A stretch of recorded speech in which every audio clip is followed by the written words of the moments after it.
El día de hoy iniciamos nuestro segundo bloque. En este segundo bloque vamos a trabajar el Estado de Derecho y la ciudadanía. Cuando nosotros hablamos de un Estado de Derecho, estamos hablando de todas las leyes que a nosotros como ciudadanos y que como seres humanos nos protegen en todo momento. Todas esas ordenanzas o todas esas leyes que protegen a los seres humanos están comprendidas o están contempladas dentro de la Constitución de la República de Guatemala. La República de Guatemala podemos decir, es la base fundamental de las garantías individuales de todas las personas. Son leyes que se han estado formando a lo largo de mucho tiempo y que han sufrido algunas modificaciones. Pero cuando hablamos del Estado de Derecho, estamos hablando de algo muy importante, que es precisamente el respeto a las leyes que tanto nosotros tenemos que tener hacia la Constitución, así como también la Constitución nos ampara a nosotros en cualquier momento, y esas leyes son las que nos protegen siempre. Aquí tenemos un poco de historia de lo que es el Estado de Derecho, y yo quiero compartir con ustedes esta información. Voy a proyectarles la pantalla para que ustedes puedan leer un poquito lo que tenemos acá. Y nos dice Estado de Derecho y Ciudadanía. Durante el siglo XVIII se presentó un cambio en la manera de concebir el Estado, que fue reemplazando progresivamente la teoría del divino poder por la del origen popular. De este modo, con el paso del tiempo fueron eliminados los privilegios de los nobles y se inició el tránsito de los estados absolutistas hacia los estados liberales, que buscaban proteger los derechos de todos los ciudadanos. Los nacientes estados liberales tenían como principio el Estado de Derecho, en el cual se establecieron las constituciones como una regla principal, que debía de ser respetada por todos los individuos que conformaban el Estado, incluidos quienes ocupaban cargos de autoridad. Gracias a las nuevas ideas liberales, los estados estaban obligados por las leyes vigentes a proteger los derechos de todos los ciudadanos. Esta tarea recaía en los funcionarios.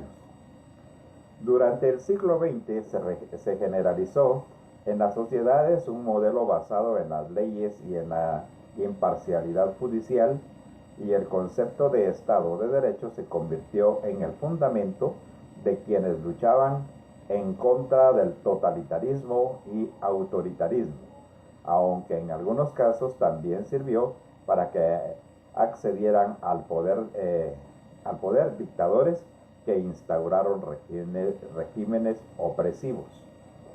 Un ejemplo de esto ocurrió en la Alemania nazi, pues Adolfo Hitler y su partido obtuvieron el poder haciendo uso de mecanismos democráticos.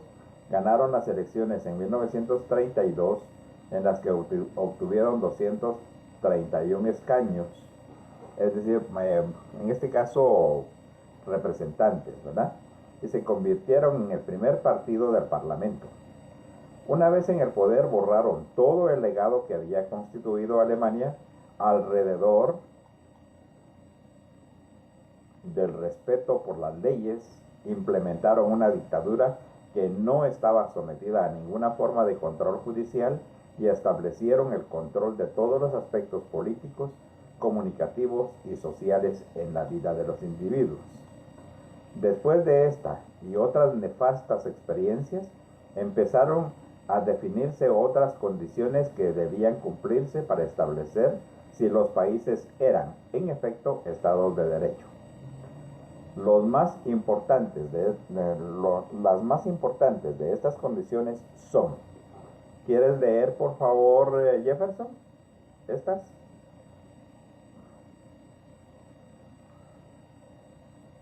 ¿Dónde dijo? Sí, donde están estas, estoy viendo, ¿estás viendo Esas primero? motivo flechitas. Sí, Que los tres poderes del Estado, ejecutivo, legislativo y judicial, fueran independientes. Que la fuente del poder de los gobiernos provenga de la voluntad de las mayorías, que los representantes que han elegido legi- Germán. legítimamente el pueblo sean quienes elaboren las leyes. ¿Continúo con las otras? Sí, por favor.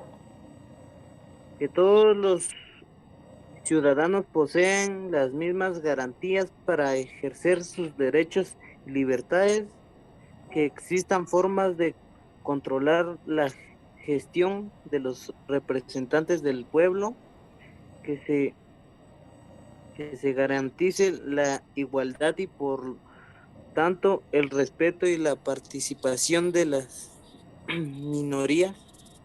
Muy bien.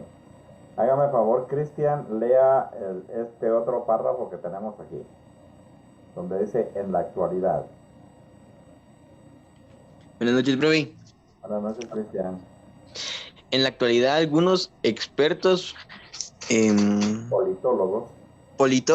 politólogos plantean que el Estado de Derecho solo se practica en regímenes democráticos liberales. Sin embargo, otros teóricos señalan que el concepto de Estado de Derecho también se utiliza en otros sistemas políticos, como se pueden observar en algunos estados socialistas que conocen principios de legalidad y cuentan con instituciones avaladas por la mayoría de los ciudadanos.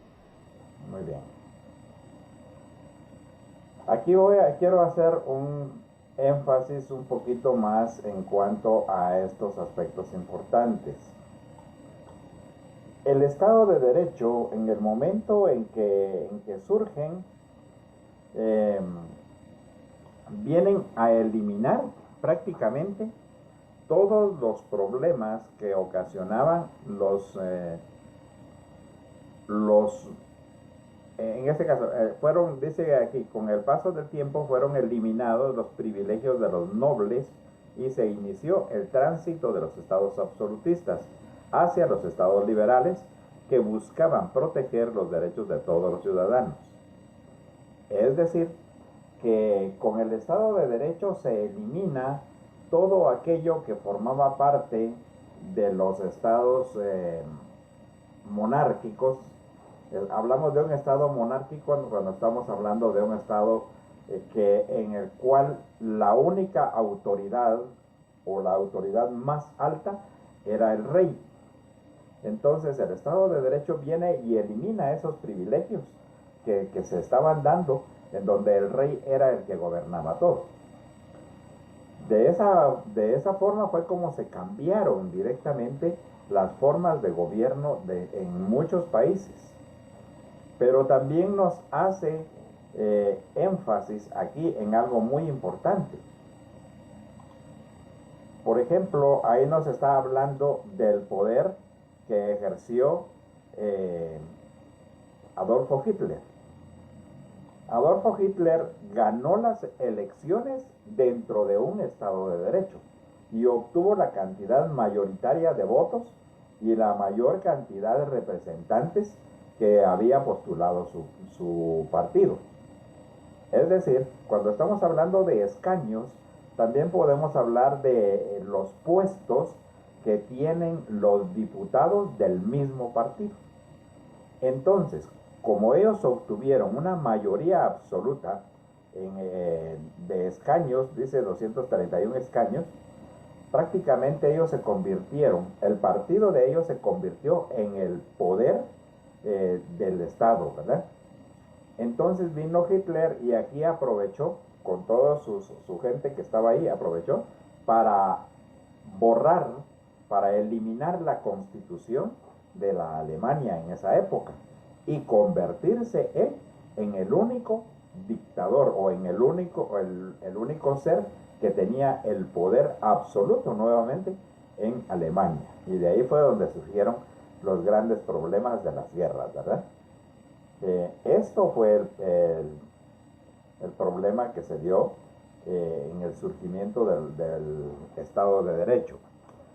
Porque había mucha gente que estaba haciendo, ¿qué les digo yo?, menospreciada. Al campesino no se le daba su lugar, al campesino se le trataba como que fuera una persona sin valores, una persona que solamente tenía que trabajar a la fuerza, y entonces esto fue eliminado por el Estado de Derecho, ¿verdad? Ahora vamos a ver lo que son las democracias que construyen una ciudadanía.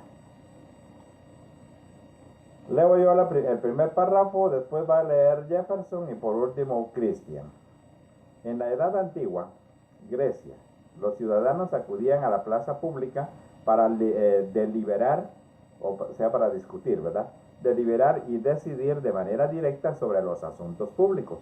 Por esta razón, a esta forma de participación se le conoció como democracia directa. Ahora, en las sociedades modernas, la democracia es representativa, es decir, los ciudadanos eligen a través del voto popular a unos representantes en quienes delegan la responsabilidad de tomar las decisiones que los afectan. Lea el siguiente párrafo, Jefferson.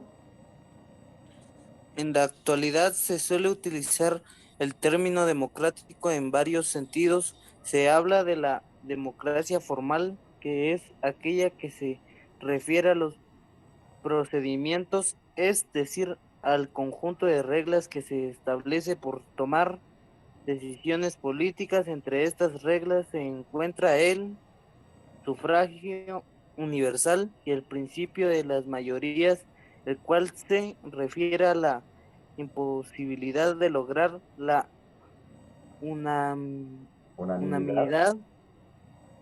cuando multitudes deben decidir por lo que se debe buscar en el máximo consenso. Lea lo siguiente, por favor, Cristian. Otro tipo de democracia que se enfoca no tanto en el procedimiento o la manera de tomar decisiones, sino en los fines que deben perseguir los regímenes democráticos, se denomina democracia sustantiva. En esta se busca elaborar políticas públicas encaminadas a empoderar a los sectores vulnerables o excluidos como condición necesaria para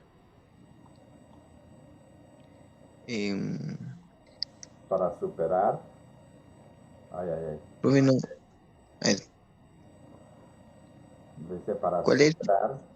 Para superar la desigualdad que no permite que todos los ciudadanos puedan ejercer sus derechos. Así pues, voy a seguir yo. Así pues, desde el punto de vista de la democracia sustantiva, los gobiernos que pueden llamarse democráticos son aquellos que toman decisiones que benefician a las mayorías, pero siempre respetando a las minorías. Incluso los teóricos de la democracia afirman que el signo más evidente de la salud política de una sociedad es la coexistencia de la pluralidad en todas las formas de vida en un ambiente, en la pluralidad de vida en un ambiente de respeto y tolerancia. En este sentido, algunas corrientes de pensamiento plantean que debe establecerse un puente entre ambas concepciones y que quizás se pueda construir una democracia real cuando se supere la distinción entre lo formal y lo sustantivo. Aquí tenemos que tomar en cuenta de que dentro de los diferentes tipos de democracia que nosotros tenemos acá, lo que debe de prevalecer en todo momento es el respeto hacia los demás. Es decir, la garantía de los derechos de todos los ciudadanos y tomarlos en cuenta como seres que realmente son personas con valores y con principios que se deben de respetar, ¿verdad?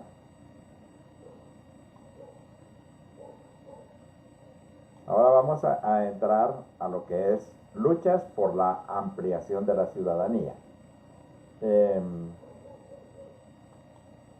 ¿Quién de los dos lee, chicos? Diga, profe. Sí, por favor, Jefferson. Donde dice durante la prioridad. ¿Sí? No. Luchas por la ampliación de la ciudadanía. Ahí. Ajá.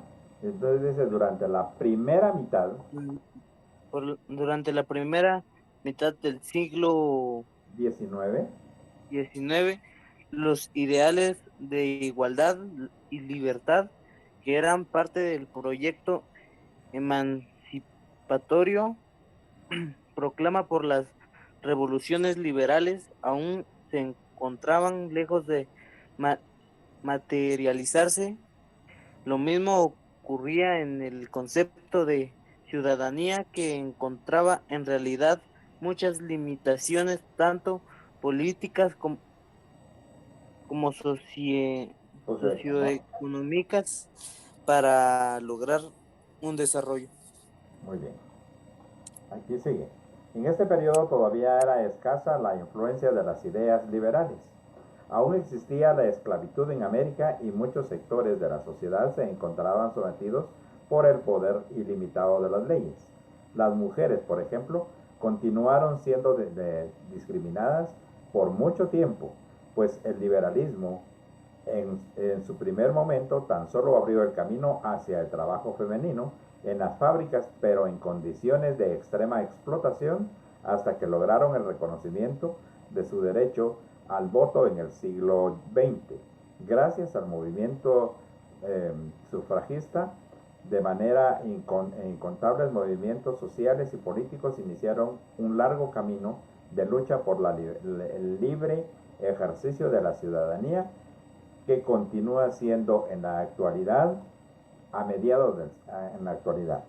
A mediados del siglo XX, el sociólogo T.H. Marshall escribió un ensayo titulado Ciudadanía y clase social, el cual formuló un modelo de ciudadanía que incluía tres dimensiones: la política, la política civil y la política social.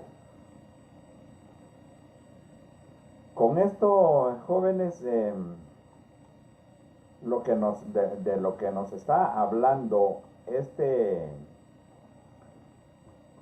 esta parte de la lección es precisamente